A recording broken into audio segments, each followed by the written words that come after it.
What is up, guys? It is Jack here, or the NDD, and I'm back once again reviewing your games in Blind Leading the Blind. I've actually had quite a lot of response to this, which has been awesome. I've got 3 games queued up from 3 different people. Not all for today, don't be so greedy like me.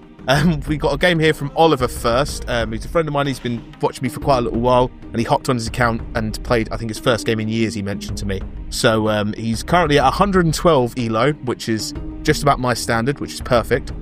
So we're going to hop into this one today and see how he gets on. I don't know if he wins or loses. Hopefully he can pick up the win in this one, but we will see. Starts with a classic E4 opening. Very nice, Oliver. I like to see that. And I believe this is the Sicilian defence I can see confirmed, which is very shocking to see at this level. Or I don't know much about it. I did play it a little bit myself back in the day. I used to play a Dragon Sicilian, I think they called it, where you bring out the bishop and it's like a dragon breathing fire. But I wasn't too good with it, and there's a lot of theory behind it, so I'll be interested to see how this ends up. So Oliver responds with just a sort of simple moving out his pawn, and immediately we get an aggressive queen push. I don't think that's part of the Sicilian, but I think this guy's freestyling, which I respect. And Oliver does exactly what I would do here. I think I'd bring out the bishop. I think that's a very sound move. And then this person's immediately got himself in a bit of bother because his queen's, although quite forward, quite vulnerable as well. So if it was me here, I would probably bring out my knight. Oliver, we're thinking the same. I like that. And he brings his queen to this spot. Now, the interesting thing about this is this is interesting. So in my head immediately, if this was me, I would be thinking about putting my knight, because we've got this discovered attack on the queen here. Although he can go, because obviously, basically, I would be thinking put my knight here, right? Because although this looks like, oh, this pawn's free and it's really ugly and all this stuff, you've then got this square which was defended previously by the queen. That's free, and this is a common fork square. You get this in a lot of openings. It's common trap, right? This either if you've got this square looked at by a bishop and you move your knight in, or if you just get a free reign like this. So my move would be that. I don't know if Oliver's going to do that. I think he might maybe panic and to go for this. Okay, and he tries to defend that. So the issue is that now, obviously, this is still just a free pawn here. It's not so bad. The real danger comes in my, from my limited experience, when you've got that rook and that pawn's under attack and there is not a queen protecting it. Then that can be very ugly, especially if it's kingside, obviously, and you've got the king, and there could be some checks and some really nasty stuff going on there. As I said, always think when you've got a piece standing in front of your queen like this, their queen, you've got some really nice discovered attacks going on, because immediately he'd be thinking, oh god, what do I do? And you could get some good attacks. So you do that, you don't spot it, which is okay. He takes that pawn. The reason this is still a positive, I imagine, for and I might be wrong, but for white here is because this is still an option, right? I might be wrong, but okay. So you bring in the rook. That's a good move. And yes, so I think the strategy here, I would love to see what you chess geniuses think, because obviously this is the beauty of chess and chat, is that it is not for geniuses. I don't know if the queen is what is up for grabs here. I could be wrong. I guess maybe you could bring the bishop back to attack, but in my head, if it was me, I personally would be just going for this and this. But again, chess geniuses, let me know what is the big hidden secret here, right? That's, I want you guys to think too, because I wouldn't go for that though, to be fair. That wouldn't be for me. So he just retreats his square, and obviously the advantage is gone now because that square's looked at. So you bring your queen out here. I don't think it achieves much, this queen move, in my opinion, Oliver. Sorry to attack you. Only because, in my head, if I was black, I'd be thinking, right, if I move this pawn, I've got that discovered attack we mentioned, although that would also lose the bishop because the queen's gone, so shows the level I'm at. But you've also got you're inviting just being attacked here. I don't think neither of these two pieces are really too threatened. I would always move the queen out last when all the bishops and the knights are set in place to finalise that attack, but that's just me.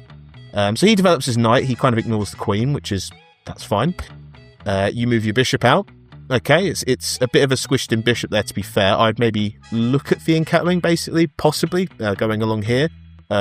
Or just you really want to get a good square for this, right? And also as well, at this point, do something about this looming threat, and you've got pieces potentially could be hanging that are attacked and stuff that could be attacked. Sorry, so in my head, I'd be organising the structure, right? But I guess you're maybe working towards castling, kingside. That's what you're thinking. I don't know. Okay, and he pushes a pawn out here. I think that's just a free pawn, though. I believe that is just a free pawn, right? Look, and I'm going to leave this in. I don't edit. Well, this would be my mistake, right? That's obviously my mistake. I don't see how that's so stupid. Because of the queen attack I mentioned literally 2 minutes before. Okay, and then, yeah, okay.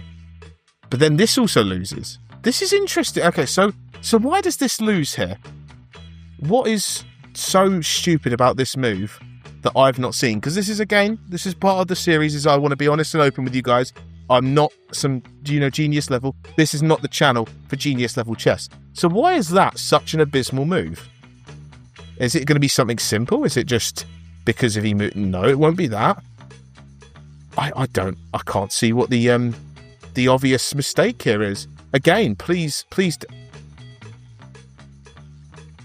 I mean, the fact that the rook is just staring at the queen. It's just, that's just a free quick. Sometimes I genuinely baffle myself. You know that Jeremy Clarkson quote where he says he finds his genius scary? I find my idiocy scary sometimes. So anyway, so you've got this discovered attack. At this point, I think you now have to, as I've mentioned then, just get the queen out of the way. Not there in particular. You go for... Okay, so you just don't see the hanging queen. You do a jack, right? You play chess like me. And he doesn't see the queen. See, I thought this was really good play. I thought he was going for this, but no, he wants just the rook. Okay, so now you see the queen's hanging. Good, I like that. And then he doesn't even go for the rook. Then he goes for the pawn. Okay. I think he's just looking for checks. He moves the knight back, so he's still got that queen. You move your knight in to try and maybe trade knights.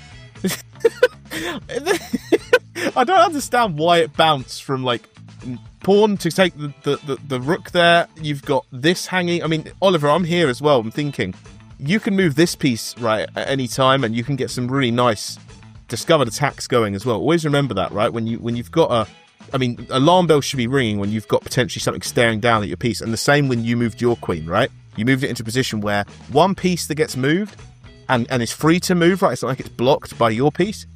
And then suddenly your queen's being attacked and you've got to deal with that immediately. So he takes the rook. You retreat the bishop there. He moves in. It's a very nice fork there. So these pieces are now under attack. And you just flee with the bishop. And he takes. Okay.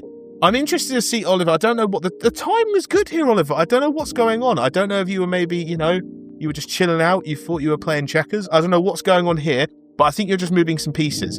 Usually when you get forked, you move one of the two pieces that are forked. Although, to be fair, in your defense, there's not much of a point moving either of those as such, because they're where the bishop is gone, right? No matter where you put this bishop, it's going to get killed. And the knight, I don't really see much of a point of moving that either, because then you also invite a mate from this queen. So, yeah, I think you're a little bit stuffed here. He takes with the pawn, and I think mate is coming soon. You just move a bishop, and then he moves his queen in. Right, now, this is... Okay, so this is what I like. So what's happened here that's caused this big switch here?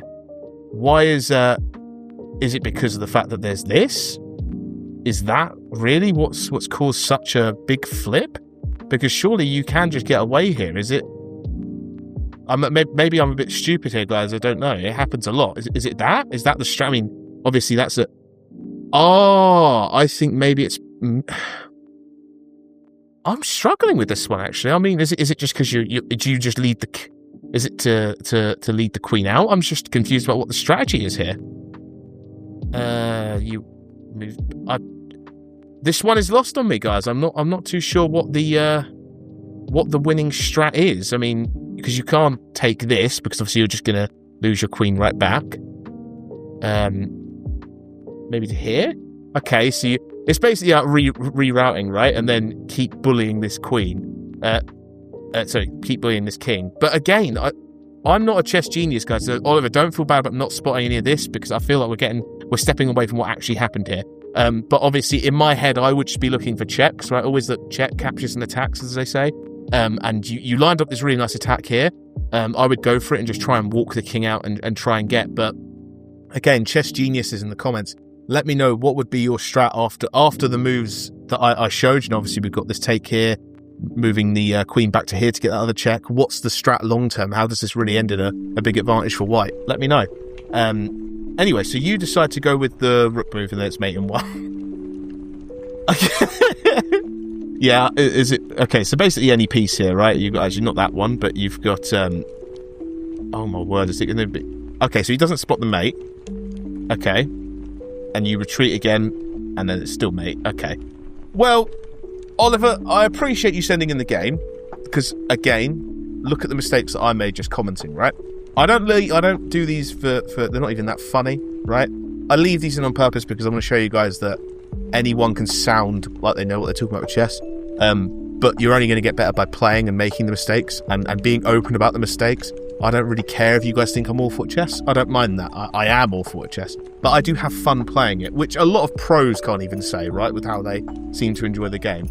Yeah, as I said, Oliver, much appreciate you sending in the episode there, mate.